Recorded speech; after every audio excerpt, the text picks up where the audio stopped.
Hi,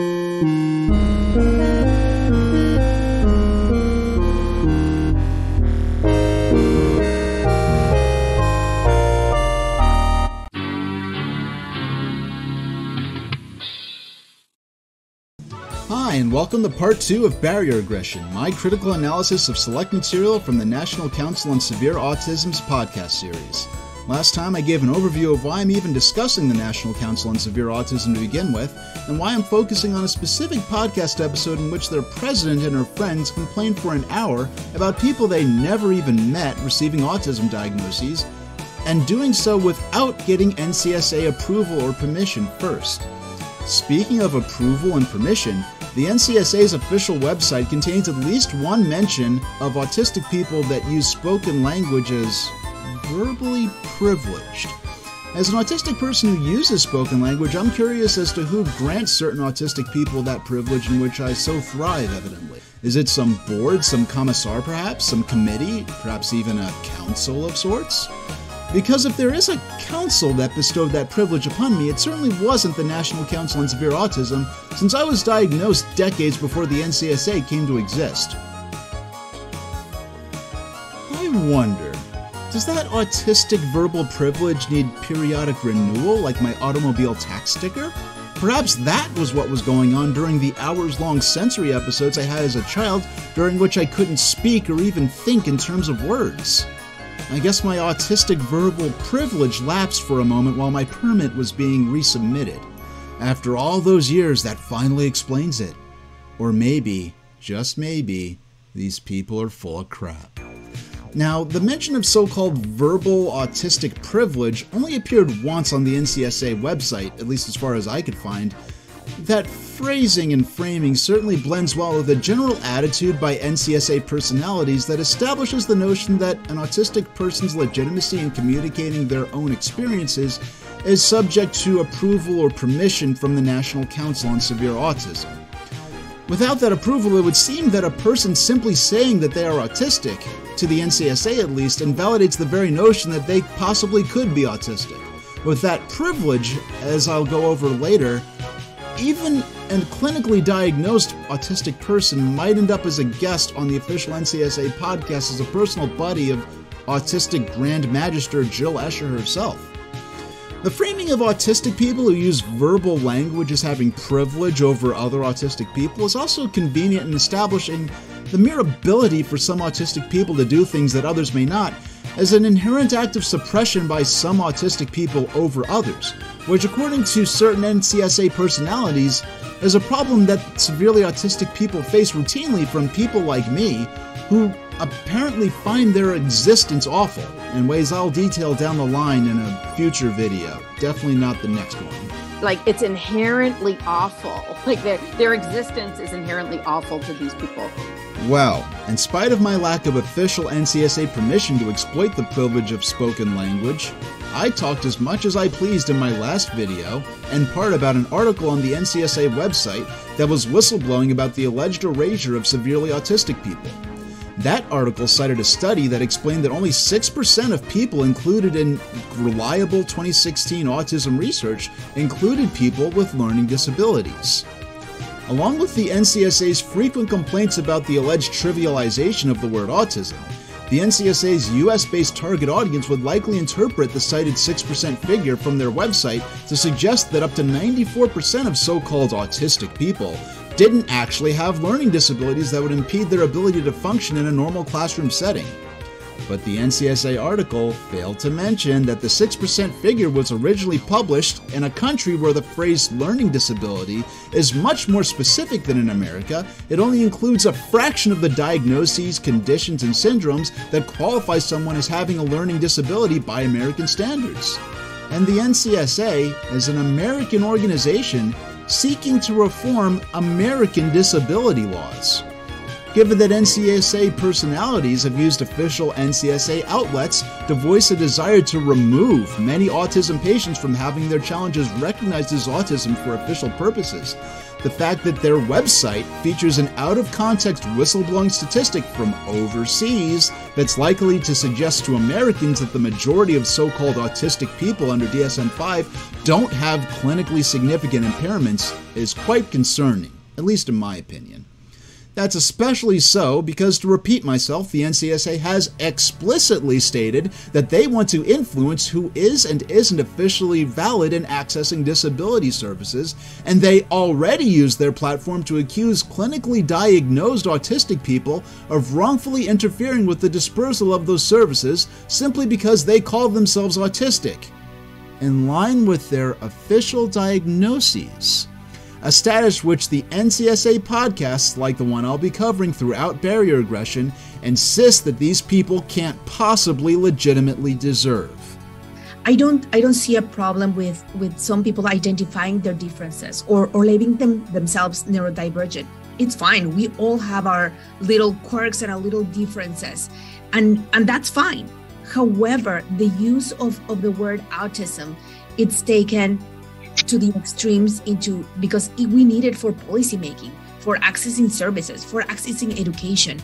Well, Dr. Lopez Arvizu, that could have been a valid point to make at some other time in some other place, but certainly not when you decided to say this in direct response to hearing an account of a clinically diagnosed autistic person speaking about employment discrimination that they faced while serving as a doctor.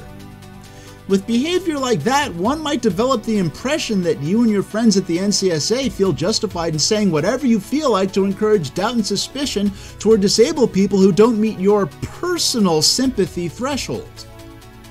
And even with that being said, I sincerely feel as though these days, no matter what their beliefs are, many people find it difficult to disagree with someone without accusing them of being radical or bigoted. People involved with autism and disability discourse who fail to embrace incredibly specific paradigms often get accused of being radical or bigoted, whether that's a reasonable assessment of their particular beliefs or not. My goal is not to prove that any of the people featured in my series of criticisms and commentaries are radical or bigoted, even if some of the things they say are things that disability bigots happen to use as justification to go on witch hunts against autistic people.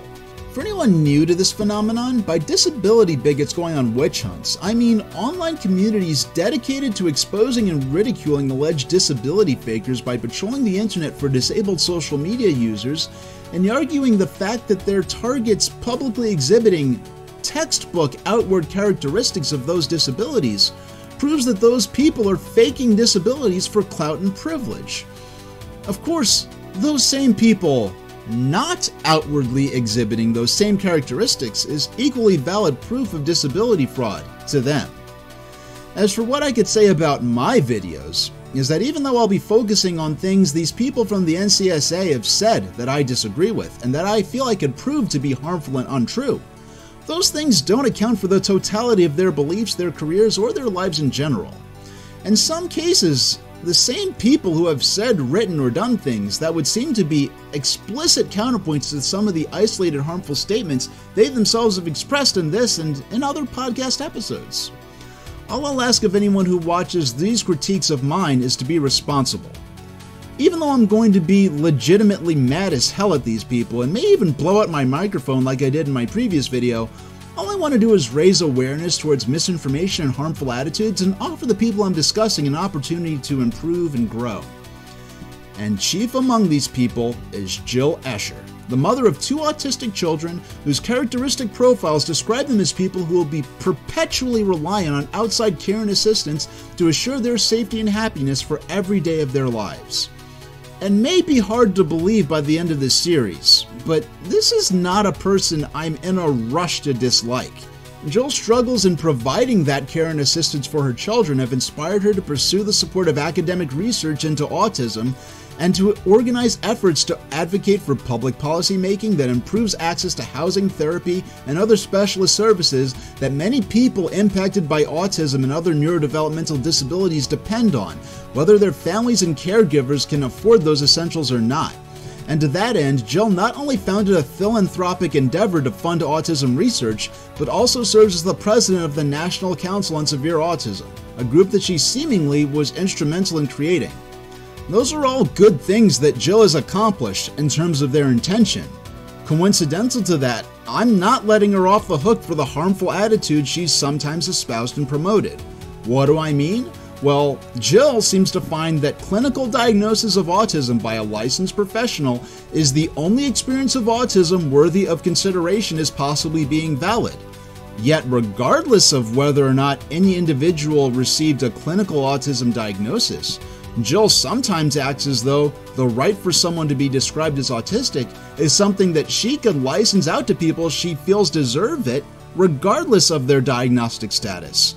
And that permission is only granted seemingly if they fit the characteristic profiles of Jill's 2 autistic children, or if that person's beliefs align with her and her organization's goals. Anyone who calls themselves autistic without passing Jill's bespoke autism approval standards becomes fair game for her challenging their diagnosis and being mocked by Jill and her friends at the National Council of Severe Autism. Doctors with autism speak out against stigma. All right, so never mind the fact that neither of my children even understand what a doctor is. But, they use doctors with autism. And anyone found to be autistic without NCSA permission might also find themselves being accused of being the natural enemies of who some at the NCSA call true autistic people.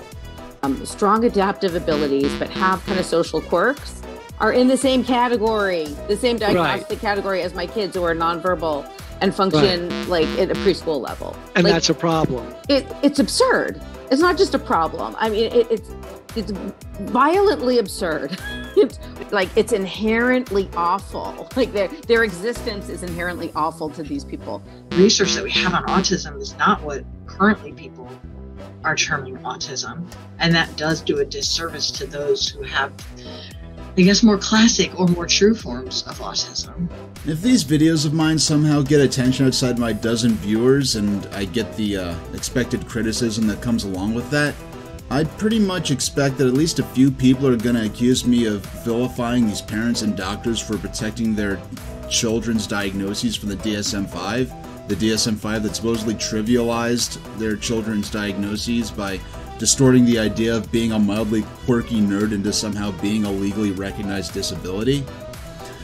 I really would not be releasing these videos if I wasn't interested in well-founded critical feedback, but if anyone attempts to dismiss my videos on the fallacy that I just hypothetically framed, not only will they be proving that they don't care about what I'm actually saying, but they're going to also prove that they don't even care about the contents of the former Asperger's syndrome diagnosis as it existed within the pages of the DSM-4, the same DSM-4 they say got this diagnostic system right. Somehow, a lot of these people who are opposed to the DSM-5 construction of Autism Spectrum Disorder, they want their opinions on the DSM-4 and Asperger's to be taken seriously, but at the same time they do it by promoting this absolute fantasy where the DSM-4 included the Asperger's diagnosis really to protect autism spectrum as a concept from being corrupted by non-disabled quirky nerds, for whom any notion of eligibility for therapy, care, treatment, special education, medication, supports, other disability services was an obvious farce. So anyone who really thinks that I'm just making these videos because I'm a radical autism revisionist that wants to protect the DSM-5 because it made being a nerd an official disability, people like that, I really just doubt they would generally have the imagination to understand that I'm not even mad at the people I'm criticizing for preferring the old DSM-4 construction of autism and adjacent disorders to the current DSM-5 one. I'm making these videos because these insidious vapid twits are using their perceived authority as part of a non-profit organization to hold end-level neurodevelopmental disability patients morally culpable for receiving access to disability services that they've been eligible for under that category for the last 30 years because these dunce dorks are pissed about the name of their diagnosis being within the same sympathetic semantic space as that of their children and patients. And you know what else? I don't care how unpopular it makes me in the online autism scene, to not be fundamentally opposed to family members and professional caregivers organizing with the intent to advance the unique interests of family members and patients that are seriously limited in their ability to do so for themselves. But there are consistent moments when NCSA personalities speak as though they take principled offense with the public visibility and clinical existence of autistic people that might be described as having lower support needs, aka being relatively higher functioning. One example of such messaging from the NCSA can be found in the description of an official NCSA podcast episode on YouTube, which bemoans a perceived problem with people that the NCSA calls quirky and sensitive, but otherwise completely normal, receiving what the NCSA president might describe as something along the lines of meaningless autism diagnoses that trivialize the struggles of real autistic people who, unlike these quirky wannabes, are truly suffering. And the first section of the NCSA podcast of primary concern to my video series is about a person called Sia, who I'm now regrettably obligated to waste my time discussing. Sia's some kind of celebrity who I don't care about. Apparently she sings songs and wears goofy outfits and has a reputation established for herself as somewhat of an eccentric character both on and off stage, which is fine by me regardless of my lack of interest. Now, as someone who uses a three-dimensional motion capture animated model to pretend to be a rabbit-eared dog alien on the internet to an audience of virtually no one, I certainly won't begrudge Sia for putting on weird performances. That being said, I would have went the rest of my life being barely aware of Sia's existence if not for the fact that she directed and starred in a movie a number of years ago called Music that made a lot of noise due to it revolving around a severely autistic character played by Sia's non-autistic comrade, sidekick, associate, Maddie Ziegler. Maddie was underage during the process of making this film, and for that reason alone, she should never have gotten the amount of personal backlash she did. And I say that personally as a former child actor. Aside from that, her long-running friendship, apprenticeship, mentorship, whatever you want to call it, with Sia, it's unique in ways I don't feel qualified to further comment on. As for Sia herself, she seemingly responded very poorly to online suggestions that she could have considered an actress for the lead role that actually was autistic. From what I'm aware of, Sia's reactions at the time seemed to reflect a refusal to understand that there exist autistic people with first-hand knowledge of debilitating experiences, things like sensory overloads, meltdowns, shutdowns, intellectual delays, that are at the same time professional actors and fully capable of playing in those roles. That made Sia look ignorant and insensitive toward the subject matter that her film was seeking to provide a meaningful emotional depiction of, and that bad look was completely coincidental to the fact that a lot of the criticisms sent via social media were presented to Sia in a manner far less measured, far less diplomatic than my own explanation of the situation, to say the very least. To make things worse for Sia's movie, its characterization of the high support needs autistic main character apparently relied on fantasy song and dance sequences set inside the main character's head that were criticized as poorly considered at best and at worst infantilizing and condescending.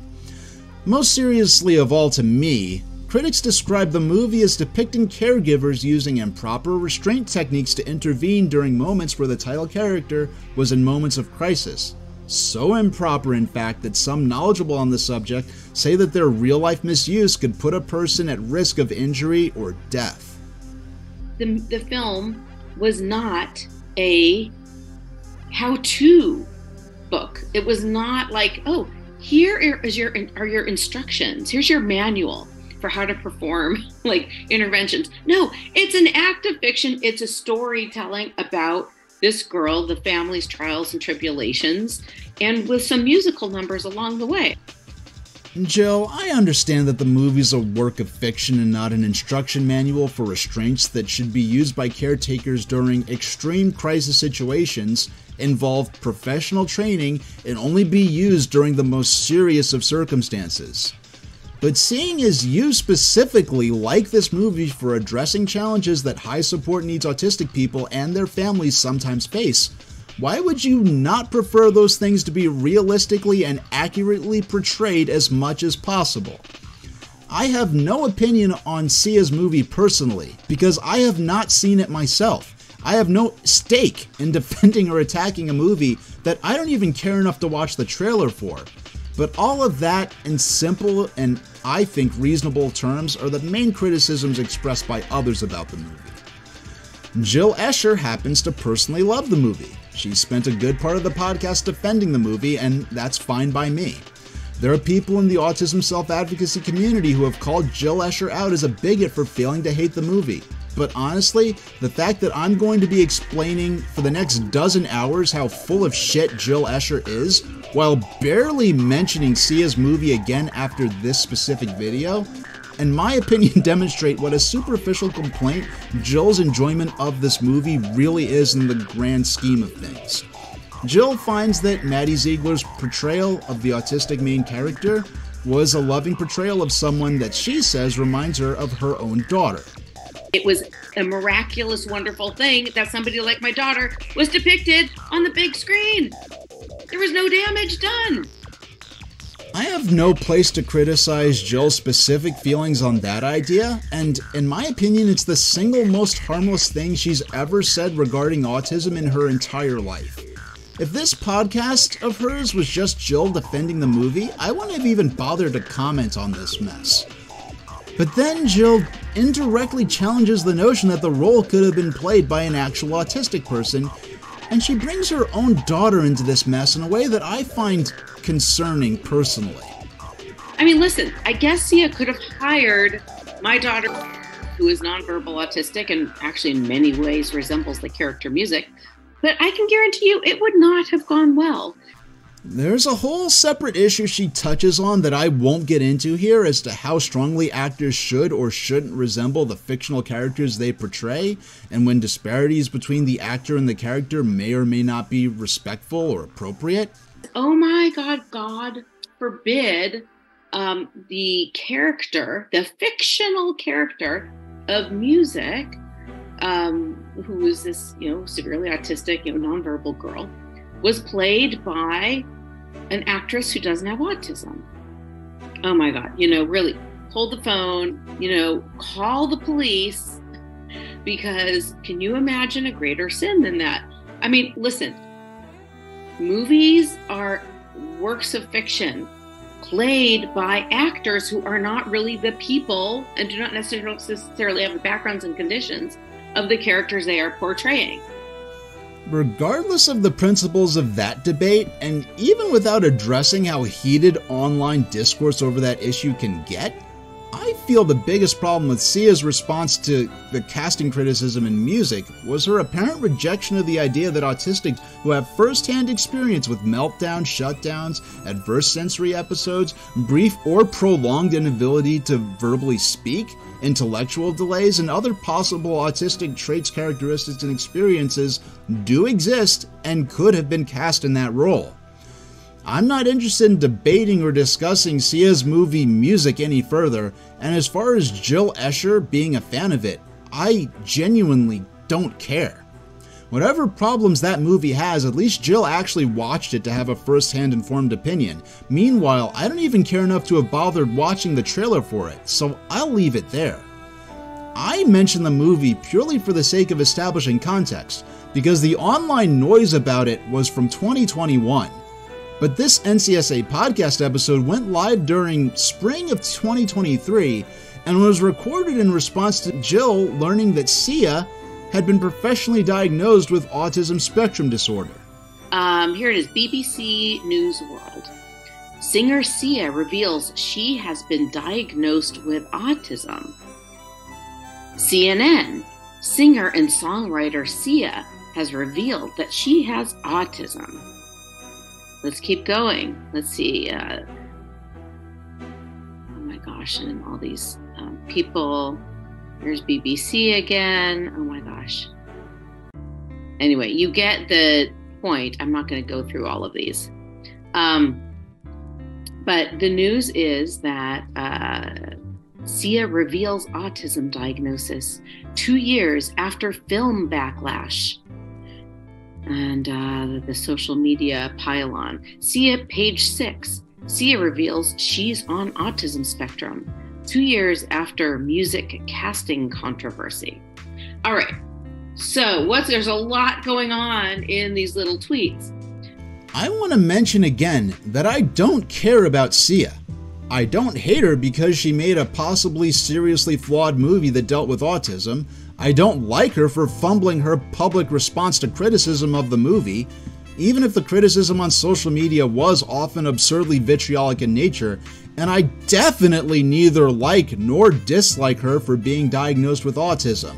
Because autism is a neurodevelopmental disorder absent of any determination of quality of character or morality. Jill certainly doesn't dislike Sia, and I'm sure Jill likes Sia more than I could possibly even care to think about her. But boy oh boy is Jill irritated with Sia having been given an autism diagnosis. And that's something I'm actually interested in talking about. Which brings me to, full circle, back to where we started, which is Sia saying that she was diagnosed with autism. And you will see on Twitter, story after story after story after story, just parroting this. Number 2, now Sia herself has autism, And then number 3, it kind of quotes Sia saying that, for years she felt like she had to put on her human suit. Okay, listen, I don't know Sia. Jill, you were so close. You could have stopped right there. You were so freaking close. You almost saved yourself. Trust me, Jill, when I started work on these videos, I did not want to see you fuck up as bad as you did in this single podcast episode. But you already recorded and published it, so here I am, and now I have to take this from beginning to end to explain how badly you fucked this up. And the funny thing is, talking about your dissatisfaction with the DSM-5 construction of Autism Spectrum Disorder was not the actual fuck-up that earned you my attention. What put your credibility past the Roche limit with me was when you decided to challenge the diagnosis of someone that you not only don't know, someone that you not only never met, but someone who you are not a doctor for, especially when you're not anyone's doctor, Jill, because you just flat out are not a fucking doctor. Listen, I don't know Sia. I've listened to some of her music. I've seen her film. I've read a little bit about her. I've seen a couple of interviews with her. She seems like a completely lovely person to me, a talented, creative person who obviously is multi-talented. And I would never give her a diagnosis of autism. How is it that somebody who is extremely capable, extremely competent verbally, competent socially, competent in terms of her functionality? I'm sure she is quirky. We can kind of see that in her costumes and her songs. I'm sure that she is very sensitive. I'm sure that, she had, social anxiety, as a child. I'm sure all those things are true. But why in the world does that have to be labeled autism? I don't get it. I have been in the autism world now for much more than 2 decades. And I cannot believe what has happened to this word.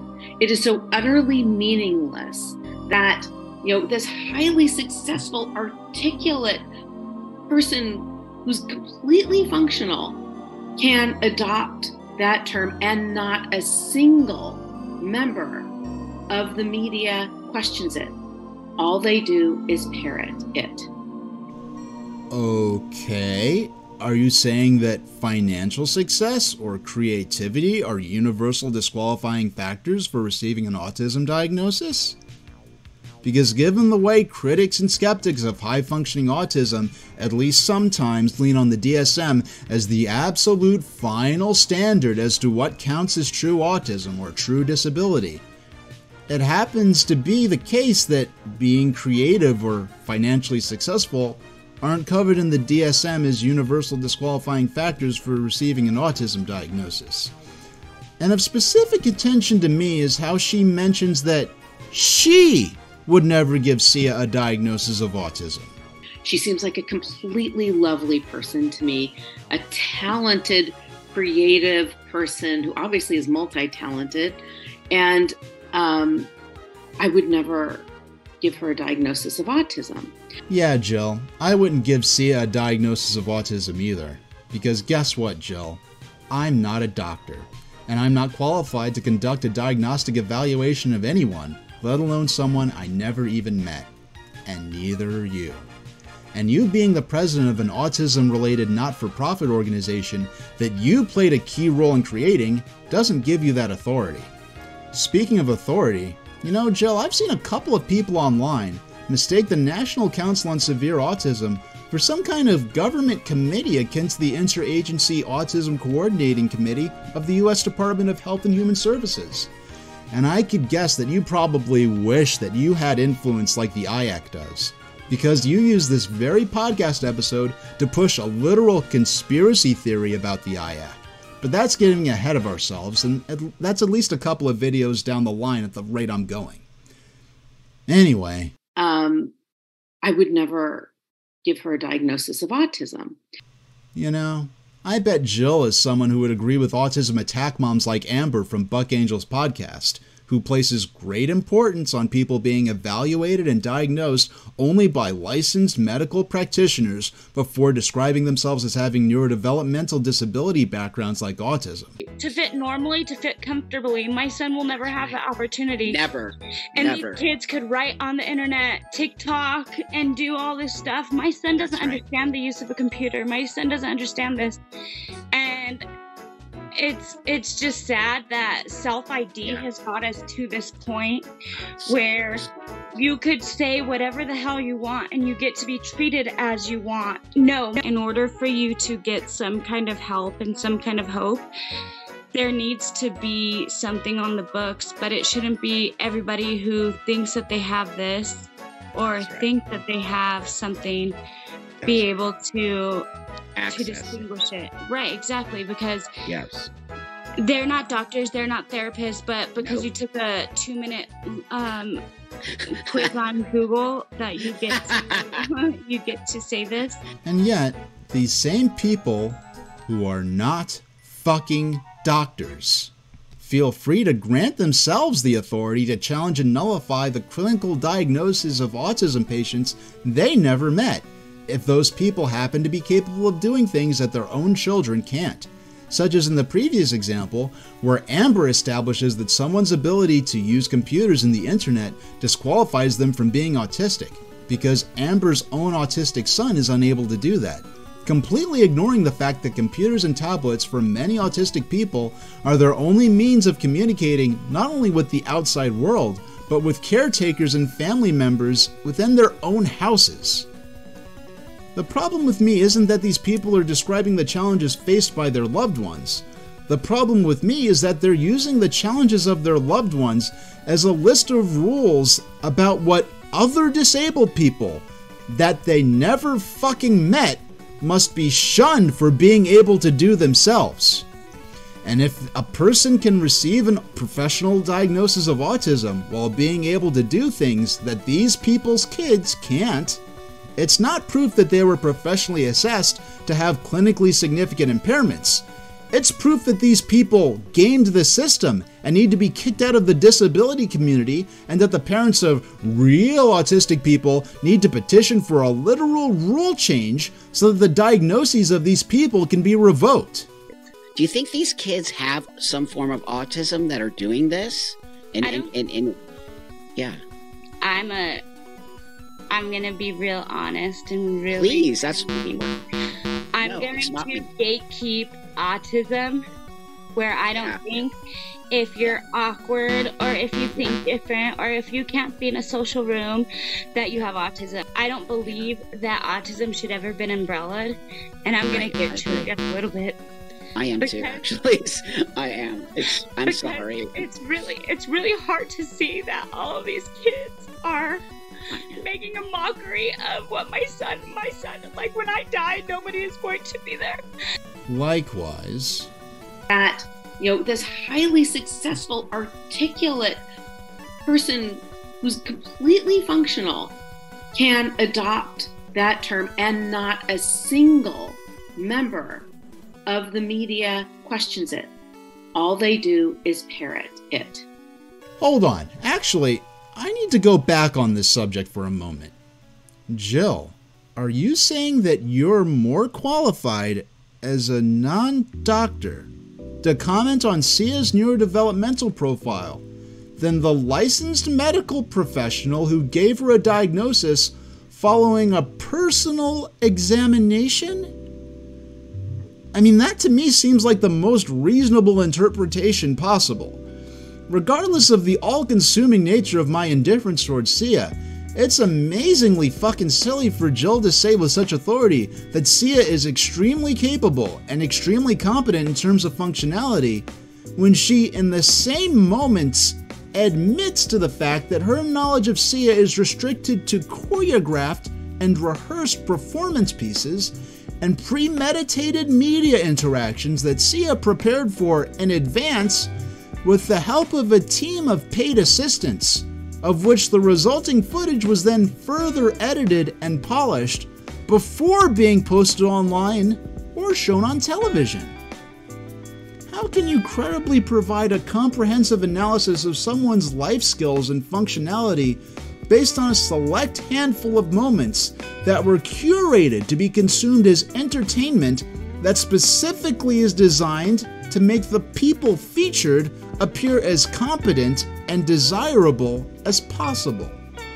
And what about that comment tucked in there about Sia's verbal competency? I didn't let that shit get past me. How is it that somebody who is extremely capable, extremely competent verbally, extremely competent verbally, See, I told you that verbal privilege bullshit from the website was significant enough within NCSA thinking to come out of the mouth of their actual president. My thought on this specific point doesn't necessarily apply to Sia at all. But I see so many of these disability critic moms, Jill, Amber, others like Christine, they either directly or indirectly challenge the validity of people's disability diagnoses by saying things to the vague effect of, "But you can speak, my kid can't speak at all," or "My kid's really disabled, they needed years of speech therapy." And what I often find is that if the targets of comments like those are present either in person or via the internet, and they're able to defend themselves and say something like, "Actually, no, I went through years of speech therapy," the disability critic moms often turn it back against them and say things to the general effect of, "Oh, see, what did I tell you? That therapy could have gone to a real autistic person. This is why these slipping standards are so dangerous, because perfectly functional people like you can just claim they're autistic and take resources from our children who really need them." Abby is neurodeficit, and a lot of people getting diagnosed today are neurodifferent. Neurodifferent means you didn't need speech and OT and all kinds of therapies and music therapy, and you didn't need an aide to go to school, and you didn't get pulled out of school to go to an autism school. You actually went to a typical school and you had no support and you were neurodifferent. That means you have a different brain processor.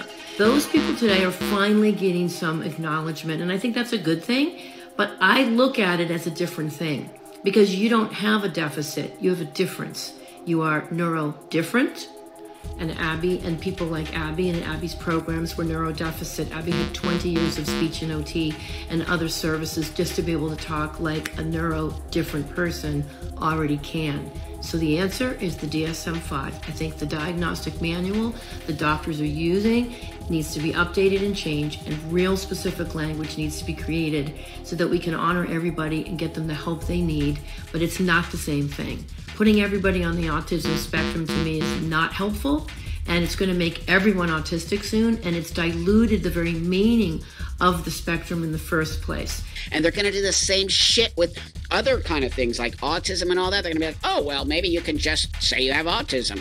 It's very dangerous. We've been on a waiting list for one of his ABA therapies because all these other kids who just ID as it, they haven't even had an actual diagnosis, are getting it first.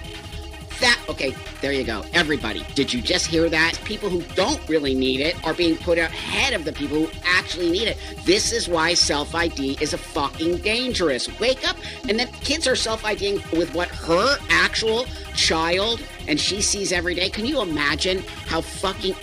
Now, to be completely transparent, I did edit that clip of Amber for the sake of topical focus for barrier aggression.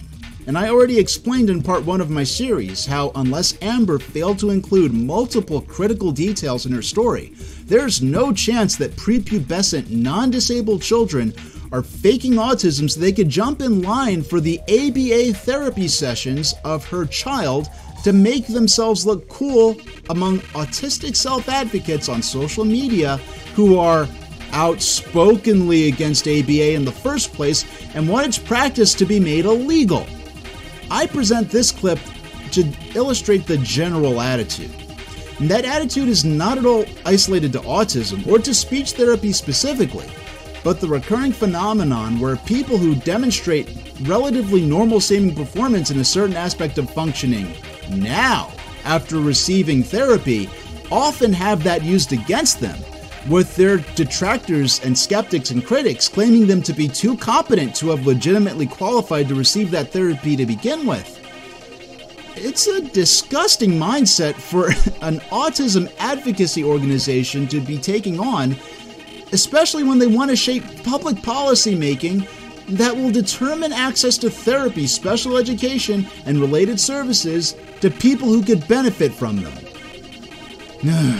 I don't see a problem with some people identifying their differences or labeling themselves neurodivergent. It's fine. We all have our little quirks and our little differences, and that's fine. However, the use of the word autism, it's taken to the extremes because we need it for policymaking, for accessing services, for accessing education. Anyway, back to Sia. I'm sure she is quirky. We can kind of see that in her costumes and her songs. Jill says this as though Sia was diagnosed on the basis of her wearing funny costumes in the course of being an entertainment celebrity. If that's what actually happened, I would agree that that's absurd. But Jill does nothing to establish or support that inference, so I won't even explore that.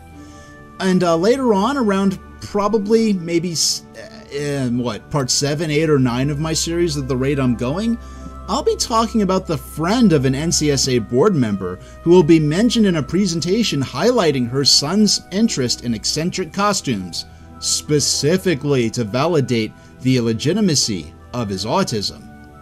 Even though Jill is insisting that it's wrong for Sia's interest in silly costumes to be used to prove that she's autistic, even though no one except for Jill herself even did that in the first place. I'm sure she is quirky. We can kind of see that in her costumes and her songs.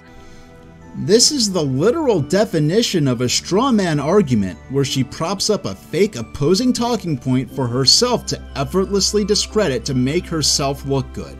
I know that I sometimes use hypothetical talking points based on my interpretations of what the people I'm criticizing may think, but aren't actually present to confirm or refute. But I try to be overtly obvious that I'm merely speculating in those cases. I'm sure she is quirky. We can kind of see that in her costumes and her songs. What's with this quirky and sensitive narrative that I keep hearing NCSA personalities mention in regards to autistic people who might be considered non-severe cases? It's not something that's an official policy position of theirs, but that phrase turns up frequently enough that I feel like these people might as well have that as an official position. When it comes to what the NCSA considers non-severe autism cases, the DSM-5 nor the DSM-4 describe people as quirky but otherwise normal. That's just some shit that Jill personally believes. The fact that she happens to be the president of a so-called Autism Council that she herself created does not make her an authoritative source worthy of taking seriously on that topic. I know I'm just a jankily animated cartoon dog on the internet and shouldn't be taken seriously either.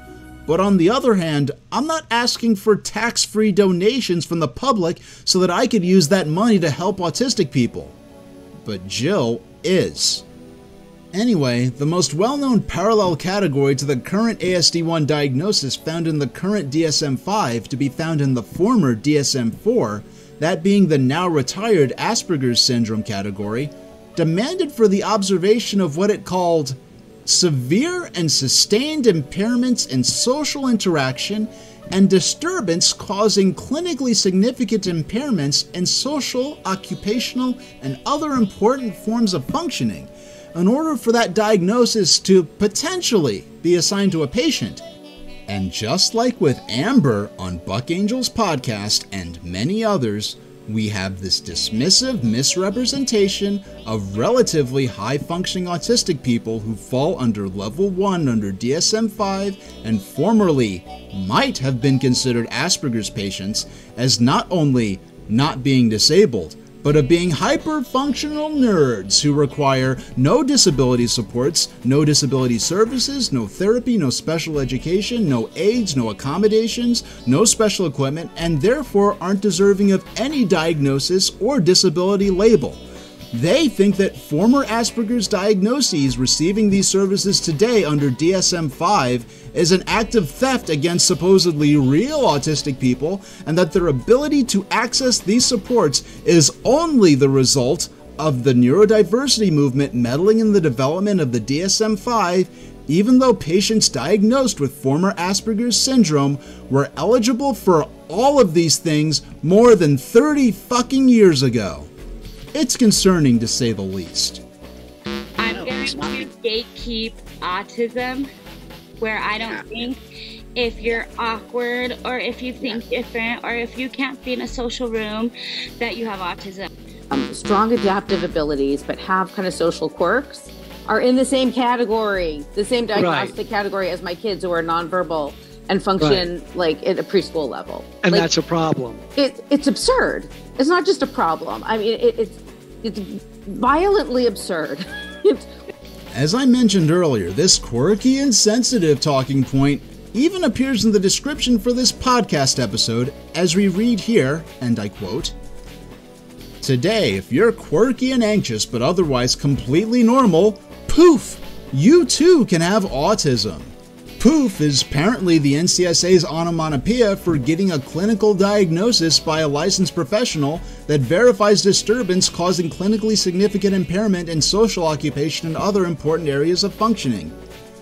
Yeah, I gotta make sure you have the word autism in those skeptical quotation marks to really drive the point home that you feel that this is entirely illegitimate. It is so utterly meaningless that, this highly successful, articulate person who's completely functional can adopt that term, and not a single member of the media questions it. I already addressed the fact that Jill has no right to assess Sia as being completely functional without having met her, but also while assuming the authority to negate Sia's diagnosis that surpasses that of her own doctor who performed a personalized clinical assessment on her. Again, it's funny how these critics of high-functioning autism almost always make a principled position out of rejecting amateur self-diagnosis of autism as inherently illegitimate on the grounds that the self-diagnosed aren't licensed therapists or doctors. In order for you to get some kind of help and some kind of hope, there needs to be something on the books, but it shouldn't be everybody who thinks that they have this or think that they have something be able to distinguish it. Right, exactly, because they're not doctors, they're not therapists, but because you took a 2-minute quiz on Google that you get to say this. Meanwhile, they routinely assume the authority, without being doctors themselves, to strip clinically diagnosed strangers of the right to call themselves autistic, or even to be valid as a presence within the discussion of disability. I'm going to gatekeep autism, where I don't think if you're awkward or if you think different or if you can't be in a social room that you have autism. And I would never give her a diagnosis of autism. Now, I understand that Jill's grievance here isn't against Sia herself, but against what she would probably frame as a decay in the specificity and utility of the word autism, since DSM-5 definitions would now describe people as being autistic who were formerly given an adjacent but separate diagnosis, with the old Asperger's syndrome being only one of these. Now, Jill, I understand that based on your interactions with clinically diagnosed autistic people on other episodes of your own podcast, that you once granted favor to a certain young person who was clinically diagnosed with today's autism spectrum disorder, but who elected to personally identify themselves with the now obsolete Asperger's syndrome label, rather than call themselves ASD level 1. Based on that, I could speculate that if Sia came forward and chose to identify with the Asperger's syndrome label, rather than dramatically announcing herself as autistic like she actually did, that this might have led you to respond to Sia's story of diagnosis in a very different way. Okay, fine. Here's the problem, Jill. When you're ranting about how silly it is that Sia could be considered autistic, you say this. It is so utterly meaningless that, this highly successful, articulate person who's completely functional can adopt that term, and not a single member of the media questions it. All they do is parrot it. Completely functional. Really, Jill, is that the phrasing you want to go with here for Sia's profile? Whether you want to call the diagnosis autism or not. I mean, I keep saying Jill in the first person like she's actually there and I'm speaking to her, but clearly she's just a recording and clearly doesn't have the chance to answer in real time. I openly admit that my framing of my criticism of Jill in this way could make it seem as though I'm dominating Jill in some kind of real active debate when I'm just ranting at a motion capture camera in my apartment. So let's style this next point of mine as though it's a thought experiment specifically for you viewers here watching this with me now. As I mentioned before, Jill has granted favor to a certain guest on her podcast who was a clinically diagnosed high-functioning autistic person who rejected the autism label and self-identified as having Asperger's syndrome. Based on that, do you, person who's watching this, think that it's possible that Jill would have more warmly accepted Sia's disability profile had the singer chosen to identify herself as having the retired Asperger's syndrome label and rejected the label of Autism Spectrum Disorder that she was actually diagnosed with? If you think that Jill would or might have reacted more favorably towards Sia if the singer considered herself an Asperger's patient rather than an Autism Spectrum Disorder patient, then that would make Jill extremely hypocritical for saying this about Sia in the podcast in response to her announcing the autism diagnosis.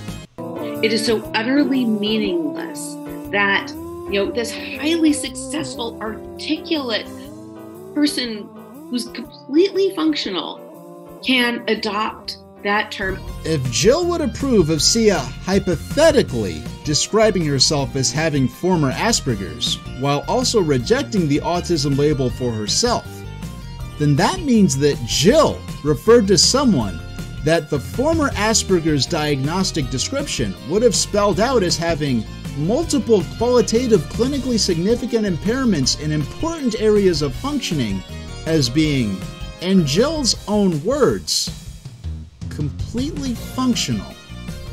It is so utterly meaningless that, this highly successful, articulate person who's completely functional can adopt that term.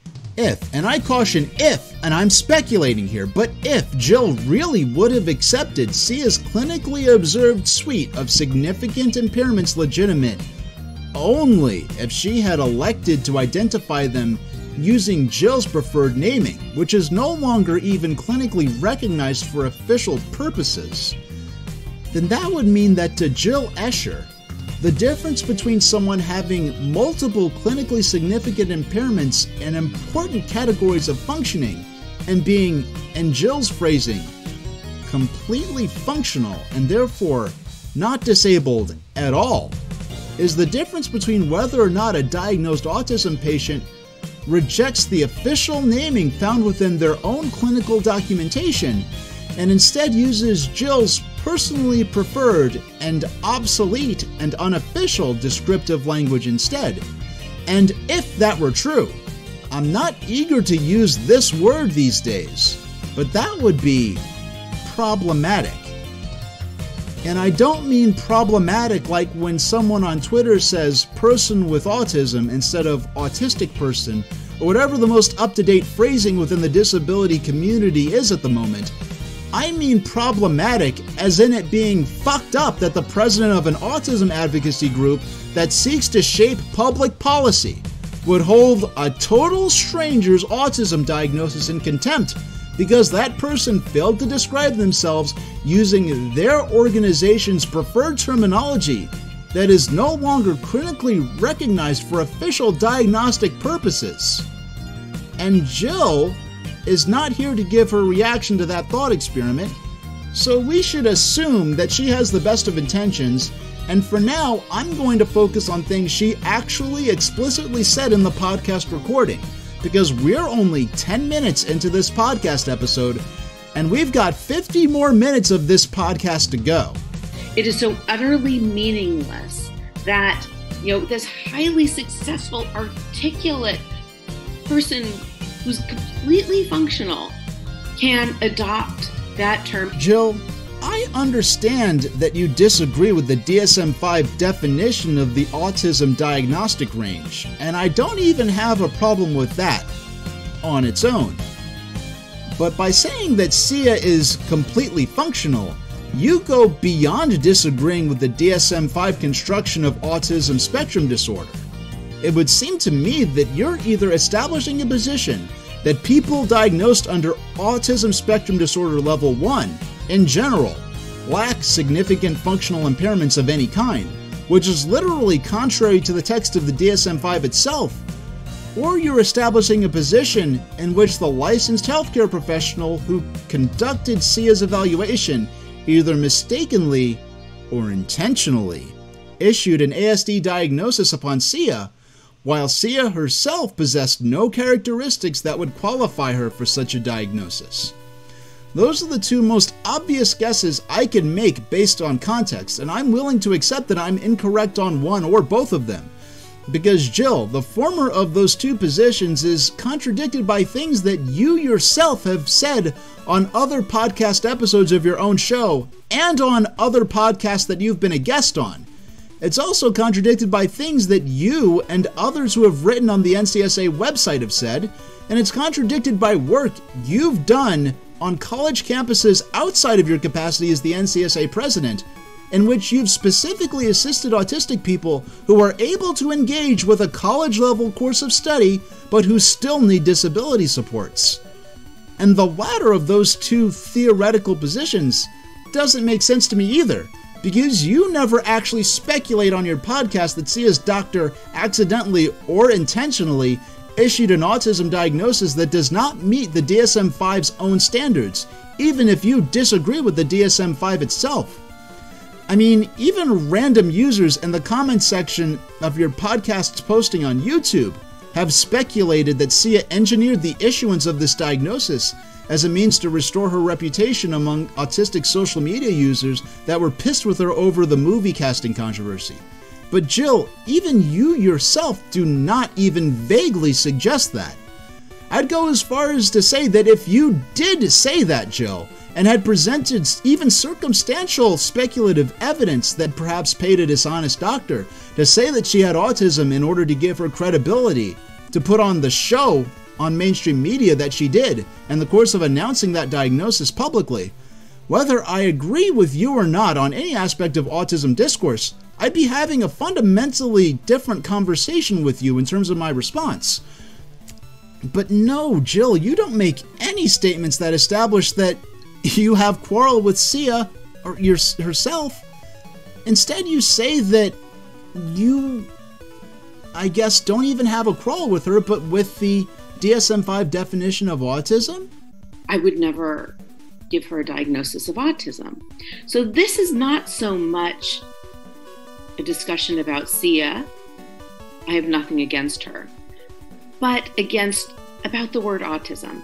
I mean, if you thought that Sia had paid off a doctor to write a vanity autism diagnosis to parade around as damage control 2 years after the blow-up of her vanity autism film, I don't know, somehow, even though I would still argue against that, it would make more sense than what you're actually saying. So this is not so much a discussion about Sia. I have nothing against her, but about the word autism. How is it that somebody who is extremely capable, extremely competent verbally, competent socially, competent in terms of her functionality, it is so utterly meaningless that, this highly successful, articulate person who's completely functional can adopt that term? Adopt that term, really, Jill? Sia did not adopt anything. I mean, frustration with Sia, as you put it, adopting the term autism has no reasonable place in this discussion. I say that because you went out of your way to read snippets from multiple pieces of mainstream media coverage on the story. You know specifically because you read it into the microphone yourself and left it in the recording as published on YouTube, that this story you're responding to revolves entirely around Sia receiving a professional diagnosis of Autism Spectrum Disorder, not that she claimed herself to be autistic and adopted the term by merit of personal preference. Once again, as we saw with Amber on Buck Angel's podcast, we have these critics of high-functioning autism refusing to make any distinction between a person being clinically diagnosed with ASD level 1 and a person having arbitrarily self-diagnosed to validate an identity fantasy rooted in ideology or social ambition, as these critics keep framing it. We will again and again in this specific podcast episode hear examples of Jill Escher and her allies responding to specific people who are known to have been professionally diagnosed with ASD and accuse them of having falsely described themselves as claiming autism as part of a fantasy. And to be clear, my objection against Jill and her friends doing this has absolutely no relation to any debate for or against the concept of self-diagnosis of autism. My objection is based on the fact that they're challenging and rejecting the clinically administered diagnoses of strangers, then holding a public indignation meeting against them on the basis that they arbitrarily proclaimed themselves as autistic, and that their doing so is a disservice to the struggles of real autistic people, when the alleged misconduct they're griping about literally never took place. When an organization is willing to be publicly angry against specific people over harmful things that they allegedly did that can be effortlessly verified not to have been real in the first place, I personally don't think that organization deserves popular trust and shaping actual laws that will impact the lives of autistic people, including what services they are and are not allowed to access. I don't see a problem with some people identifying their differences or labeling themselves neurodivergent. It's fine. We all have our little quirks and our little differences, and that's fine. However, the use of the word autism, it's taken to the extremes because we need it for policymaking, for accessing services, for accessing education. And that does do a disservice to those who have, I guess, more classic or more true forms of autism. No, it does not. This is like if I filed a police complaint that my neighbor's kids were trespassing in my backyard and playing in my swimming pool when the neighbor's kids are actually in their own backyard and the pool they're swimming in is also in their own backyard. But I was so unhappy with the fact of these kids having a pool to swim in at all that I not only called the police to kick these kids out of their own pool, which is in their own backyard, but also raised my voice at the next town hall meeting about needing to rein in all these trespassing children who keep hopping my fence and swimming in my pool, when that literally never actually happened to begin with, And the reality is that I'm just so pissed that these people have a pool that I personally don't think they deserve access to, even though it belongs to them, and that their access to that pool has nothing to do with anything that I have authority or jurisdiction of. Officer, these ruffians are trespassing in my swimming pool. As a tax-paying town resident, I demand you move them immediately. This is not your pool, ma'am. This is a public pool. Your complaint is therefore nonsensical at a fundamental level. Exactly. This pool is for town residents only. People like that don't belong here stealing our public resources. Ma'am, those people are all town residents. Your complaint is therefore nonsensical at a fundamental level. How do you know that? Because I checked their ID cards and they all have home addresses within this town. Your complaint is therefore nonsensical at a fundamental level. That's not my problem. I want you to kick them out at once for trespassing. This pool is for town residents only. But they are town residents. They live and work in this town and have official documentation that they live here. Your complaint is therefore nonsensical at a fundamental level. That's not fair. They are trespassing and getting away with it. They can't just claim to be town residents just because they reside in this town and have documentation saying they live here. But that's how the rules work. Well, can't you just make shit up and change the rules so I can have my way? Number. And as a matter of fact, you are starting to sound like a crazy dumbass that just makes shit up so that you can have your way, which generally is considered a negative characteristic for someone to have. Oh my, I am God 1997. Are you saying bad things about me? Yes. How dare you not give me what I want? Just wait until I talk to your police chief big time, oh baby. I am the chief of police and captain of this outlet. You are canceling me and violating my human rights as American. Not in my opinion, you are not the chef of police, you nuts and disrespectful bad boy. I think you only identify as a police chief. I'm putting you under citizen's arrest for impersonating an officer and committing communism. Ma'am, put your hands behind your back. Big timer right now. Oh, bye-bye, wavy. How did it stop? This is why, based on this podcast episode, which concerns NCSA members and supporters accusing strangers of, in one way or another, falsely claiming to be autistic, and also concerns NCSA members and supporters wanting to prevent those people from supposedly arbitrarily self-identifying with disability terminology, when the specific people they're complaining about were clinically diagnosed to begin with. I, once again, would not trust these people to be influencing public policy decisions that impact disabled people and the resources they're allowed to access as disabled people. It is so utterly meaningless that, this highly successful, articulate person who's completely functional can adopt that term and not a single member of the media questions it. Nobody questions it. Questions what exactly? Sia's diagnosis? Questioning her motivations in making a spectacle of herself in the course of announcing the diagnosis?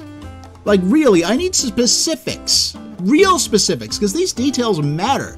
I mean, if Jill and I find a lot to agree on, it would be the fact that, in terms of mainstream media, they frequently fail to challenge narratives. They frequently fail to cross-check facts. And I would strongly agree that such negligence by the media is an ongoing disservice to the public, especially when tax-free over-the-air TV broadcast licenses in America are granted on the basis that privately owned networks broadcasting news is beneficial to society, only for them to instead broadcast what could only debatably be considered actual news.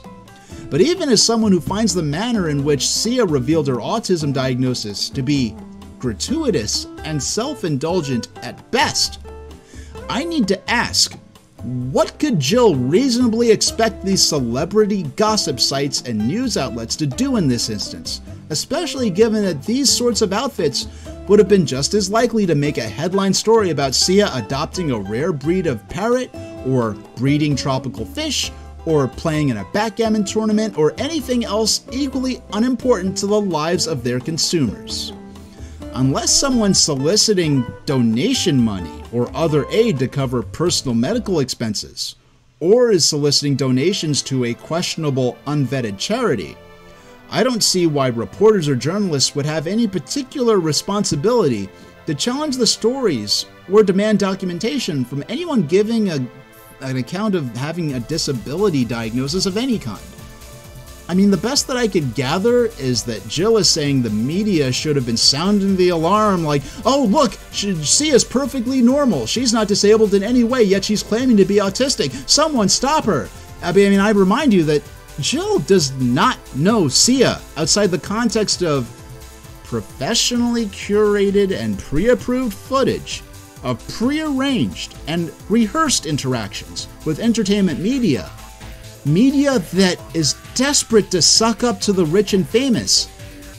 And any interaction with them, having some experience with professional media myself, being in front and behind the camera, would have involved Sia getting help from a team of assistants and staff, people whose job it is to make her look as polished and competent as possible, regardless of if Sia is disabled in any way or not. Jill, if you think that Sia is being deliberately insincere, that she's claiming in bad faith to be autistic for the purpose of deception, that she maybe colluded with a corrupt doctor who gave her a false autism diagnosis to validate her claims, and you had proof of that, then you really should say as much and hold Sia and this potentially crooked doctor accountable. But I need to remind everyone that Jill specifically says her quarrel is not against Sia, but instead about how vague and meaningless she says the word autism has become under DSM-5. And not a single member of the media questions it. All they do is parrot it. And it is just amazing. You know, you have a failure of the word autism. I am more than happy to spell out in detail how the DSM-5's construction of Autism Spectrum Disorder has the potential to make the struggles of certain people within that category less outwardly visible and obvious than it did under DSM-4. I am not ideologically opposed to that concern. Whether it's from caretakers, or doctors, or medical professionals, or if it's from parents, even if it's from autistic people, I don't find discussion of that concept intrinsically hostile towards anyone. But in this setup, in this situation, with what Jill herself has provided in this podcast, the only way that the word autism has failed her, and that it's failed to serve as the trademark branding for a private club that only certain people have exclusive access to, with those people matching the profiles of those that her organization is specifically concerned with helping. In my view, words should be tools that communicate ideas from one person's head to another's. I can appreciate interest in having a singular word be as useful as possible by keeping its meaning as narrow and sharp as possible. But Jill's frustration with the word autism here feels more to me like frustration with the failure of the word autism to serve as a bespoke semantic space within which she wants people like her children to be the exclusive legitimate occupants. And like I said with Amber, that's selfish in a way that I don't even find to be morally incorrect. But it's the treatment of the semantic space of the word autism as a form of capital, as a finite resource to spend to advance an agenda, something to fight over and to be wrested by force from people they personally don't care about or don't think deserve to benefit from those resources or from the sympathy of that semantic space. That's what has me wanting to talk about this, because I legit don't give a shit about Sia or her spectacular self-important nonsense. And that even includes the manner in which she announced her autism diagnosis, even though her announcement of it and the approach she chose to take is not my personal business. Right? Sia has so completely capitulated to the neuromob. The neuromob? What is the neuromob? Do they throw Rubik's Cubes through the windows of people's shops unless they make protection payments in Robux? Do they go to meet up in abandoned warehouses trading briefcases full of unmarked non-sequential Pokemon cards for jars of legally imported glitter putty? Like, really, what is the neuromob? All silliness aside, I can understand Jill's point of Sia having capitulated to mob mentality in the context of her having reported her autism diagnosis if we were a couple of years ago and Jill was specifically responding only to her announcement of the autism diagnosis. If that were a couple of years ago and Jill was actually talking about Sia apologizing over the movie, which is the point I think she wanted to make. But this concept of free speech in terms of depictions of the arts, it gets jumbled in with this discussion over Sia's autism diagnosis a couple of years later, and that makes it as though she might think the capitulation is from her publicly announcing the diagnosis. And if that's what Jill actually meant, no, I don't think she actually meant that. It seems impossible. That's really honestly patently silly. If Sia intended for the diagnosis to be a calculated move to improve her standing with vitriolic social media critics, it obviously didn't work. There's even a commenter on the NCSA podcast video on YouTube saying that they think the diagnosis announcement was an attempt at damage control somehow.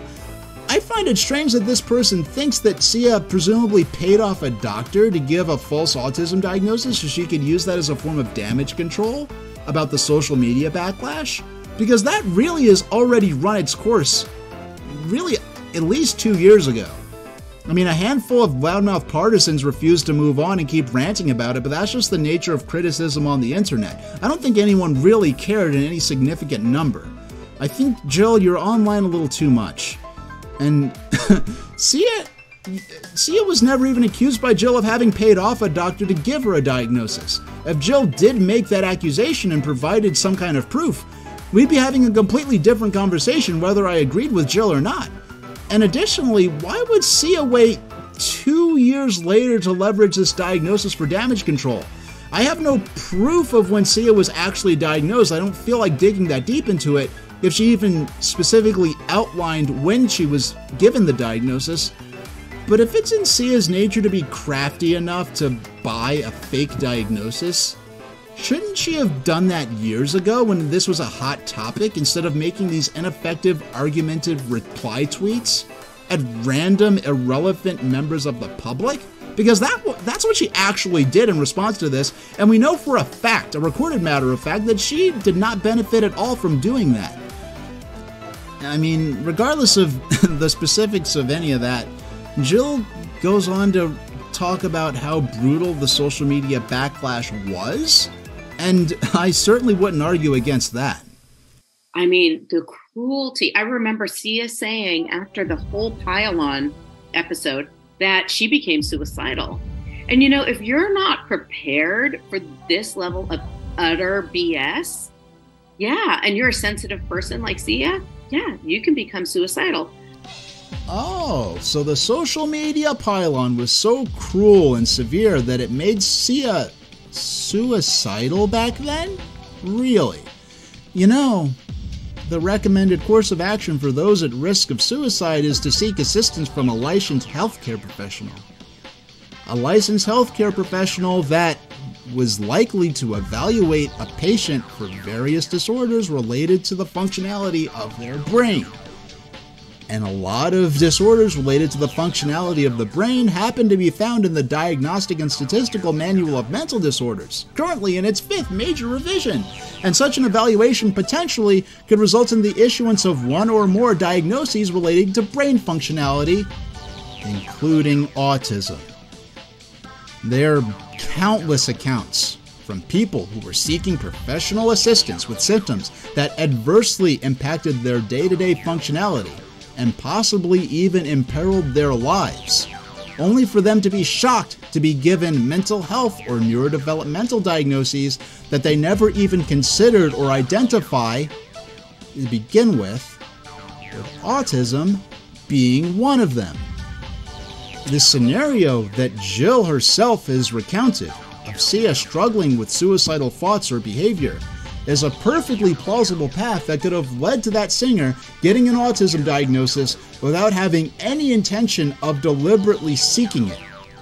By insisting that Sia was, in Jill's own phrasing, completely normal, completely competent, completely functional, when she wants listeners to be upset over Sia's autism diagnosis, but then mentions that Sia was suffering life-threatening mental health problems when she wants listeners to be angry at ideologically driven social media users that were making a spectacle of their outrage at Sia's expense. It once again reminds me of the double standards exhibited by Amber from Buck's podcast. Amber stressed the severity of her Autism Spectrum Disorder diagnosis that she fought to have given to her son by repeatedly reminding the audience and her host that Noah was level 3 out of 3, which she explained as a description of the most severely disabled among people within the Autism Spectrum Disorder diagnosis range. So my son is a level 3 out of 3. Really, what you said, high level, I think 3, right? Level, whatever. Yeah, 3 is the highest you can be diagnosed as. Yeah.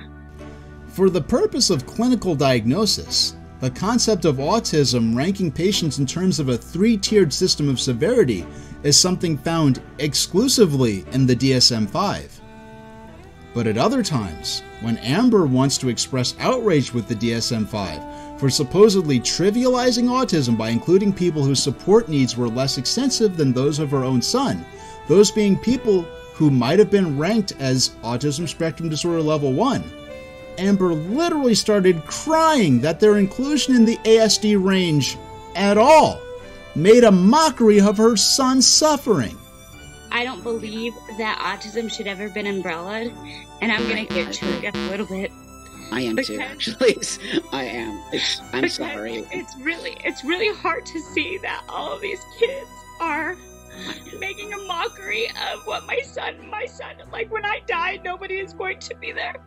I'm so sorry. When I die, nobody's going to be there for my son. Amber established a position in which her own son's level 3 out of 3 ASD diagnosis in the DSM-5 highlights how severe and sympathetic his challenges are, and how legitimate his disabilities are. But she also established a position in which the mere inclusion of less severe support needs level within that same autism diagnosis system are so absurd as to act as a personal insult to her child. Similarly, Jill here can talk about Sia dealing with thoughts and behaviors worthy of professional intervention, wants to illustrate how mean online social media partisans can be to their targets. But when it comes to Sia being professionally evaluated and given a neurodevelopmental disability diagnosis that happens to coincide with a radically increased risk of suicidal thoughts and actions, Jill suddenly wants to describe Sia as completely functional, completely competent, and completely normal. Competent in terms of her functionality, it is so utterly meaningless that, this highly successful, articulate person who's completely functional. She became suicidal. Completely functional. She became suicidal. Completely functional. She became suicidal. Completely functional. Whether or not Jill would accept that as a double standard if we were to ask her about it now, she was clearly unable to recognize it at the time of her filming that podcast, and that says enough for the purpose of the response that I'm filming now. Jill might have frustration with the perceived lessening of the precision and utility of the word autism, and it might not even be entirely unfounded.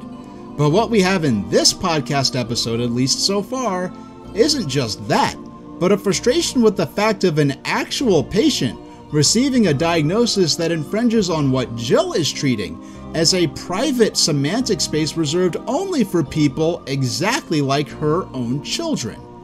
Even if here, Jill expresses that idea in a manner that can be considered maybe civil compared to the explosive social media messages that she's complaining about, that's still not a reasonable position for the president of a disability advocacy organization to take, especially when in other NCSA podcast episodes, she's been far more outspokenly hostile against autistic people who might be described as relatively higher functioning. I know that some NCSA members and supporters will be offended by me describing your organization as harboring hostility towards higher functioning autistic people, but when your own president describes the presence of higher functioning autistic people within the ASD diagnosis range as, in her own words, a violently radical absurdity, I don't fucking care if you think I'm unreasonable for perceiving that as hostile language. Social quirks are in the same category, the same diagnostic category as my kids who are nonverbal and function like at a preschool level. And like, that's a problem. It's absurd. It's not just a problem. I mean, it's violently absurd. One of the National Council on Severe Autism's key stated goals is to advance the expansion of access to essential care and treatment resources for neurodevelopmentally disabled people who are among the most overlooked and vulnerable people alive, and how are in need of the most labor-intensive and cost-intensive services and therapies that are offered by modern medicine, and are straining support services to the limit already. That's good. But here, the president of the NCSA is using her organization's resources to challenge the professionally administered clinical diagnosis of a person she's never even met, and she's justifying it by making assumptions about that person, even though she's never even been in a room with her, let alone performed a personal evaluation on her. A personal evaluation that Jill wouldn't be able to perform in the first place with any level of credibility because she isn't a fucking doctor. And the president of a supposed autism advocacy group that's registered as a not-for-profit and solicits donations from the public to advance their agenda can get away with that. It's no surprise to me that anonymous online vigilantes out to bring justice to alleged disability fakers have been targeting autistic people on the internet with threats and harassment, including people who have documentation of their autistic traits, which in some cases dates back to the 1990s. At the very least, Jill has the idea in bringing online bullies to task. The problem is that she happens to be one of those herself. That's a subject I'm going to deal with later, though. It boggles my mind, and it shouldn't be that way. It's completely irrational. I mean, this is like this bullying industrial complex that is winning. So, anyway, the other thing I want to mention about the bullying industrial complex on Twitter is how cruel, the abject cruelty of it. It's not just that they're irrational. It's one thing to be irrational. It's one thing to say, oh, you know, this film promotes violence against people with autism, which is completely unhinged, right? And it's another thing to go on and on even 2 years after Sia, for some reason, apologized for her film, to just pummel her with artifice.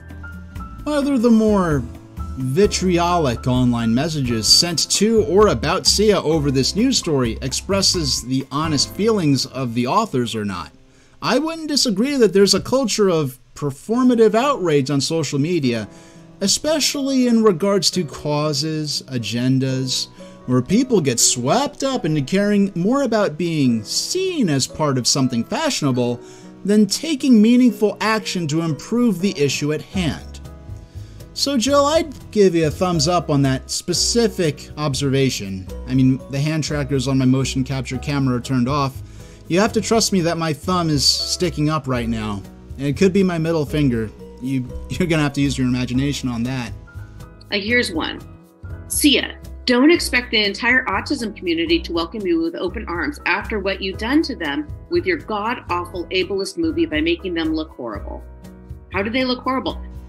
I won't pretend that I haven't seen online people who describe themselves as autistic one way or another that have expressed disapproval or disgust or embarrassment at or about other autistic people who display autistic characteristics that they might say are embarrassing or make non-autistic people think less of autistic people by making them look childish or inept. And when that happens, from what I've seen, it's often from people who are ASD 1 commenting on people who might be ASD 2 or 3. In other words, actual bias by relatively higher functioning autistic people against relatively lower functioning autistic people. I don't think the author of the particular tweet Jill read necessarily believes that. But I would be shocked if that wasn't an attitude that Jill and her doctor pals from later in this podcast have seen in the past. Really, I think encountering messages like that, at least in part, is what colored Jill's experiences, her friends' experiences, in disapproving, dismissing online autistic people. People they seem to think hate relatively lower functioning autistic people like their children, like their patients. I mean, I went out of my way already to draw attention to this problem in the 4-hour commentary I did about Amber's appearance on Buck Angel's show. I definitely did not do that just for looks, because at the time I did that, I did not know that the NCSA existed, and I really didn't think I'd ever be doing another autism video again, let alone a series of them. But getting back to Jill's grievances over that mean tweet there. Here's one. Sia, don't expect the entire autism community to welcome you with open arms after what you've done to them with your god-awful ableist movie by making them look horrible. How did they look horrible? They had a character who looked just like my daughter. Are you saying my daughter makes autism look horrible? Sorry, why don't you go after my daughter and not Sia if that, makes the autism community look horrible? Jill, you already talked about how you see your daughter in Maddie Ziegler's, performance as the high support needs, lower functioning, autistic title character of this movie. I really think that's fine. If the authors of these tweets are unhinged partisans, however, in the way that you make them out to be, if they're able to drive a supposedly perfectly functional person to become suicidal, the last thing you need to be doing is provoking them into targeting your daughter. I really think that some autistic self-advocates go a bit far in my liking by accusing the parents of autistic children for using them as props for their own interests. And if this statement right here was as far as you ever went with it, Jill, I wouldn't have mentioned it. But you use your kids as actual representative samples to attempt to discredit professionally diagnosed autistic people you have never met. And that makes you look like a self-centered silly dumbass that uses your kids as dummy decoy targets for you to hide behind when you're facing criticism for some dumb shit you've said. Sorry, why don't you go after my daughter and not Sia if that, makes the autism community look horrible? Can we not invalidate Sia's autism just because we don't like her? Here, Sia is... What's wrong, Jill? Nothing to comment on there? I mean, was that too reasonable of a response for you to use as a fuel for your talking points? I mean, I'm giving you a certain amount of credit filming this segment in what appears to be a single contiguous unedited take, unlike myself. But, I wouldn't fault you if you wanted to cherry pick a selection of examples that illustrate your concerns about unhinged public messages about this news story. There's really nothing wrong with using specified examples as long as you make it clear that you're isolating specific examples for the point you're trying to make.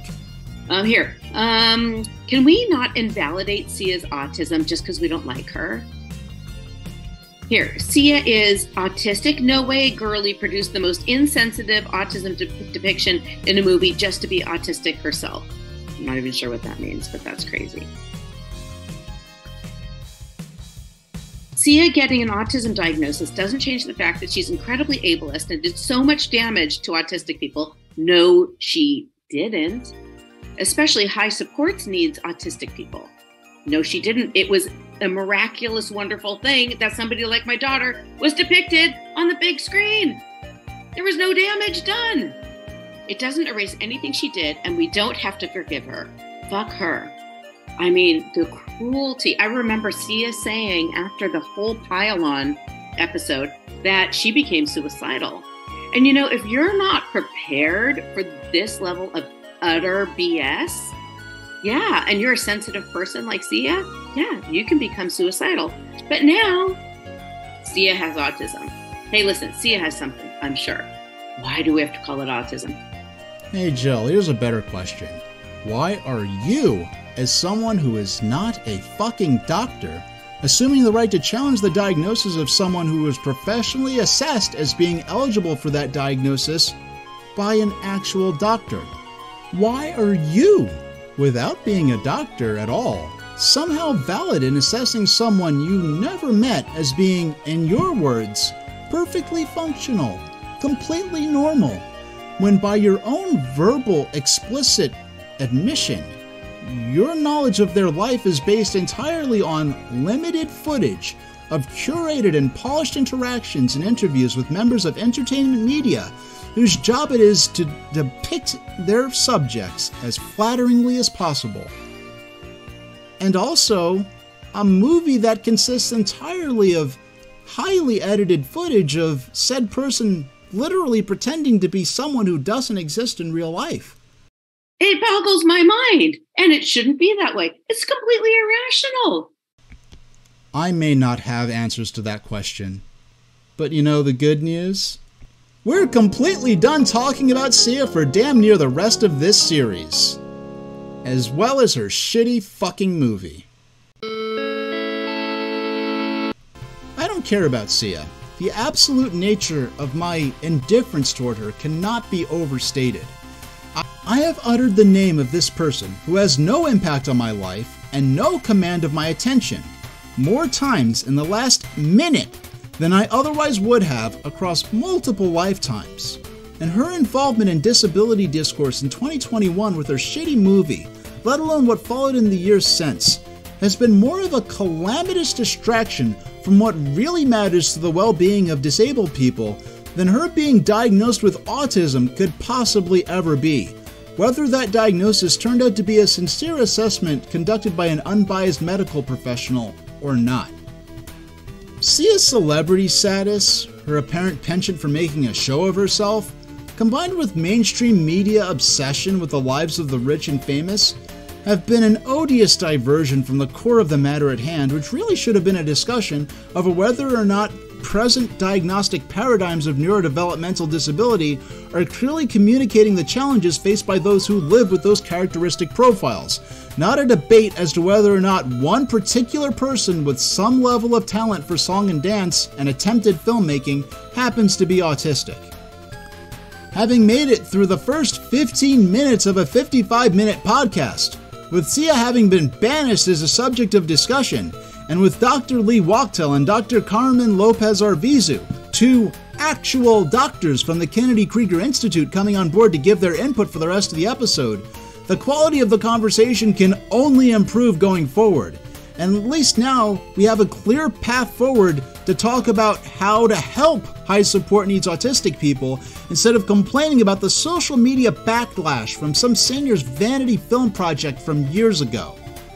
So let's take a quick preview of the high-quality disability advocacy content from the National Council on Severe Autism that we can look forward to in the next episode of Barrier Aggression. Autism had taken on kind of this character of like almost like a fantasy, like, you know, a gift. Like it's special to be this way, and you know, you bring something like special and unique to the world that other people don't have, and it's become kind of cool and interesting to be neurodivergent, and that does do a disservice to those who have, I guess, more classic or more true forms of autism. I have to agree.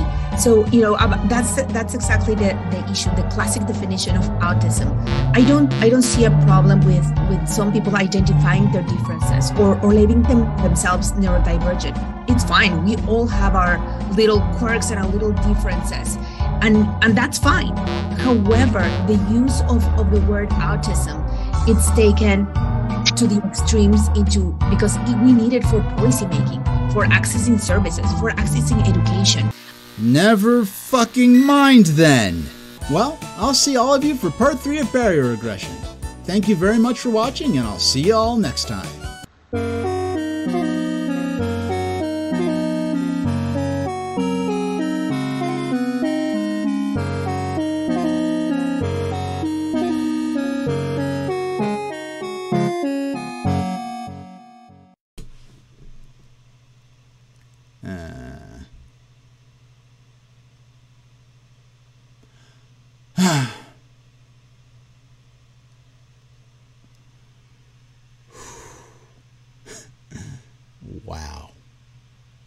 Wow.